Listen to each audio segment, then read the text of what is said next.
I want to catch up with my cards so bad. Oh, we drew the elusive positive vibes one. Life is better when you are laughing. Very simple, very easy. Totally can agree. When you're laughing, you're not really having a bad time. Laughter is the universal expression of you having fun, you being amused, you being in a good mood. And I can personally attest to this when I'm frustrated. I happen to be blessed with having people currently in my life who I know aren't going to be there forever, but while they're here, I'm enjoying them. Who I have been so close to going ape shit, and somehow they say something stupid that makes me laugh, and then I have no choice but to laugh. And when I'm laughing, I forget about how angry I was getting ready to be. And every time that happens, I'm like, you stupid. I want to hate you, but I just love you instead because I was getting ready to go nuclear.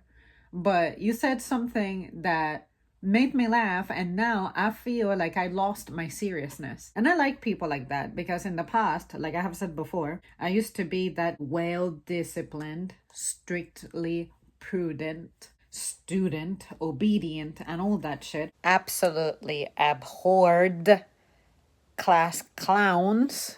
I was like very easy to tame, I guess. Basically, because I like order, I wasn't having issues with being obedient because I was convinced into obedience because I could see the benefit of obedience versus the dystopia that disobedience could result in, the consequences of it. Every person who had authority, I always liked to respect. And it was really hard for me to recognize when they may be behaving in slightly, I guess you could say, unethical ways. But fortunately, I cannot say that I ever ran into someone in retrospect whose integrity I question. When I think about it, I hope that I'm grateful that I didn't go through that because sometimes I wonder would I have been able to recognize that and keep myself safe? The good thing about me is I always reported everything, but there were times in which I felt like if a boundary would have been crossed, I wonder had I not been inculcated the stuff that I had been inculcated at the time, what would have happened to me? And fortunately, I think that's something that my mom, like I have always said, did a super great job at this because she always said what my boundaries were. She always said, no matter who it is, no matter how old they are, whether they're a kid, whether they're as old as me, whether they are teachers or policemen or whatever, these are the lines that nobody should cross. And that's why I defend them with everything I have. And that's why I have been sharing with you my stories of self-checkout and how even though I know some people are just trying to be kind and polite with certain touchy gestures, I'm like, don't touch me, you fucking stranger. Because I feel like that is a form of attempting to display dominion over you. If you let it, you can open the door for someone to be invited into your world. And I'm saying nobody is invited into my world like that. I don't care how nice you are and what your intentions are, how positive they may be, how much they may benefit me. You will have boundaries imposed on you because I have a family to take care of, even if they're a little far away from me now. But I also have a home to take care of. And I think that sometimes when you have a shared laugh with someone, in a sense, the bad thing about having a good time is that you may drop your guard a little bit.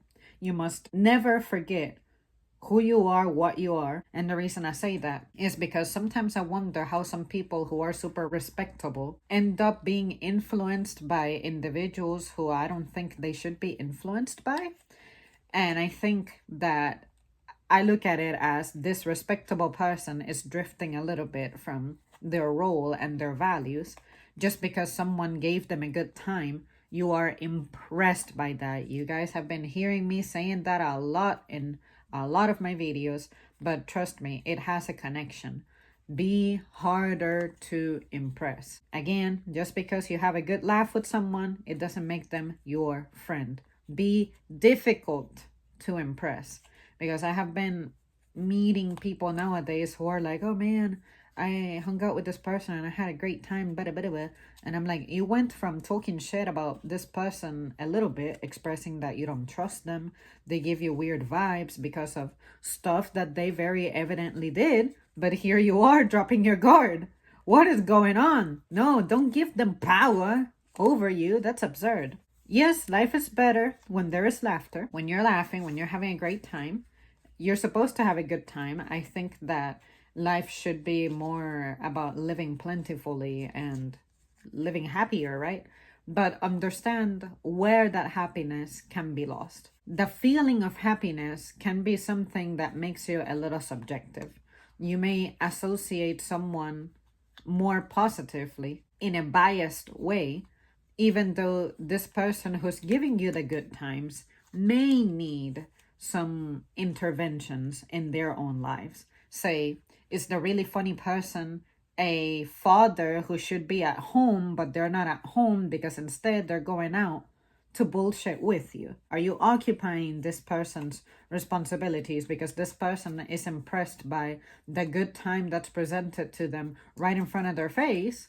And they would prefer that over going home to be responsible and the challenges that going home incurs, especially if you have kids. Or what is this doing to you and what is it doing to them?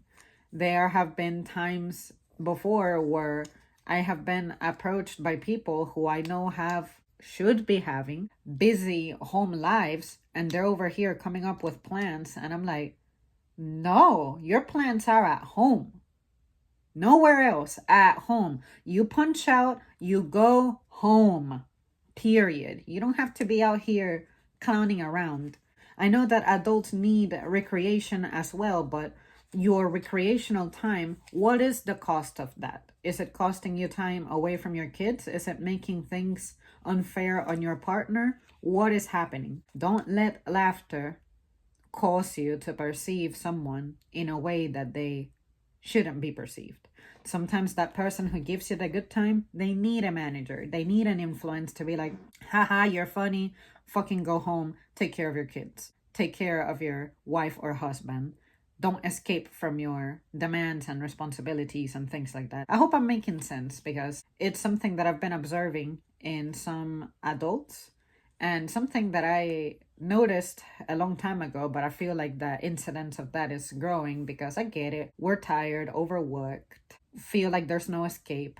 Time does not pass fast enough, but I also think that time shouldn't be passing too fast. At what point do you live, you know?